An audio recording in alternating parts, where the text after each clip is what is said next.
about Jesus. I can go to my course mates and I can pray for them. I can go to my lecturers and I can tell them about Jesus Christ. Why? Because now it's intimacy. Now it's relationship. Now I can walk in boldness because I'm filled with the Holy Spirit. So you understand, this is an assignment, guys. This is an assignment. When we go into these places, the best advice I can tell you guys is to live recklessly. Live recklessly and ferociously in love with Jesus Christ, because he wants to roar through your life. I came to university on Monday, Tuesday, Wednesday, Thursday, Friday. I was in the club. You see me there again. I was giving myself reading weeks. My first year, my goal was to get 40%.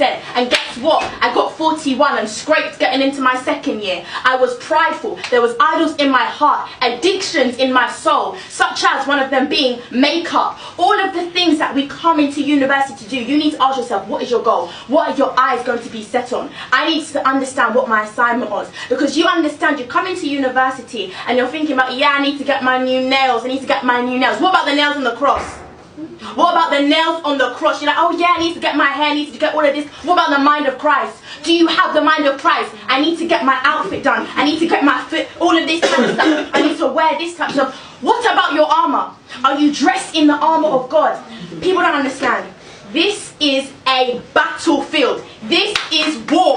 This is war. This is an assignment. We are an army of females here today in this place. Do you understand that there are principalities and powers that have been assigned to this university, that have been sitting on this university for generations? Who are you is what they're asking. Come and try me. I will get you with the lust of the flesh, the lust of the eye, the pride of life. These principalities have sat here and they've been strengthened and strengthened and strengthened. Who?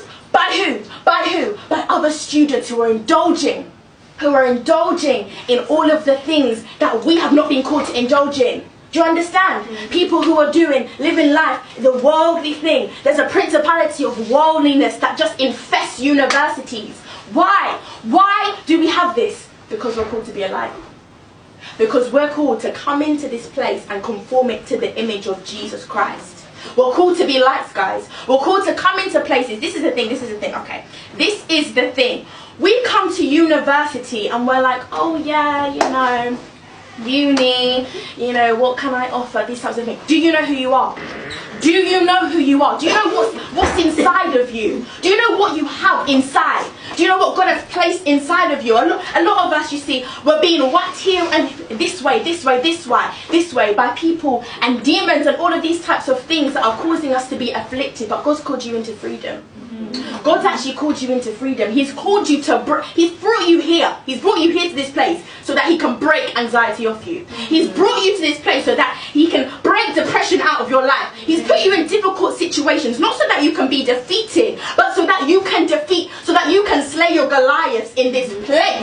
In this place. The Lord wants to move in this place. He wants to cause revival. People are dying at university. Do you know people are committing suicide? People are committing suicide because we are believing the lie that we cannot spread the gospel. That's why we're believing the lie that no one needs to hear the gospel of Jesus Christ. We came for a fellowship, we came for a fun time, but I can't leave this place. Look, I cannot leave this place without telling you guys that we've got souls to save.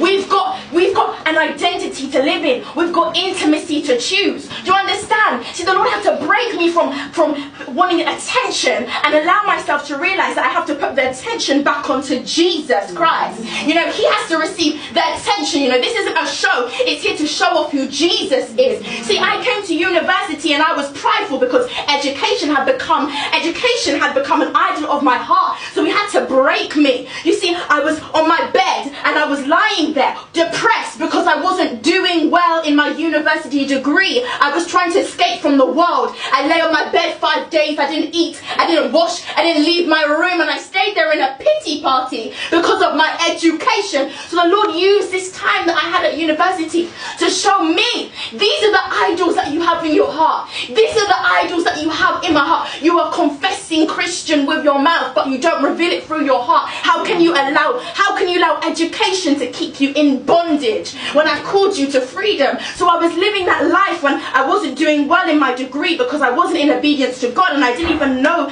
that I could ask God what to do with my degree when I came to university, because I thought I knew God, but I didn't know God, because I didn't even know that you could hear from God. I didn't know that He could actually be the Lord of your life. He can actually steer your life. I read passages in the Bible, but they weren't a reality.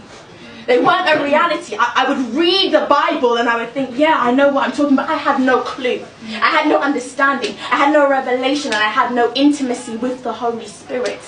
This time that you have here is to cause you to be intimate with the Holy Spirit. We can't come to these fellowships and leave university and be the same and allow all of these things to keep us oppressed, because I was in that place and the only thing that kept me going was my worship.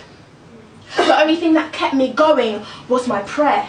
Was it my degree that kept me going? No, my degree failed me, and my degree had me bedbound, crying every night, trying to escape from life through me sleeping. And even in my dreams, the enemy would haunt me because I would still be having dreams of me failing. The only thing that kept me going was prayer. The only thing that kept me going was worship. The only thing that kept me going was intimacy. And people ask, oh, why does God use you the way that He does? Why? Why? Because I've learned to be broken. I've learned to be broken in His presence. Some of us, we come to these fellowship events, but it won't catch us one-on-one in intimacy with Jesus when we're in our rooms. We come to these fellowship events and we won't tell God about our problems. We won't submit things to Him, and then we want to do this and we want to do this, and we say, God, you're the Lord of my life. No, He's saying, I'm not the Lord of your life. Who am I to you? Who am I to you?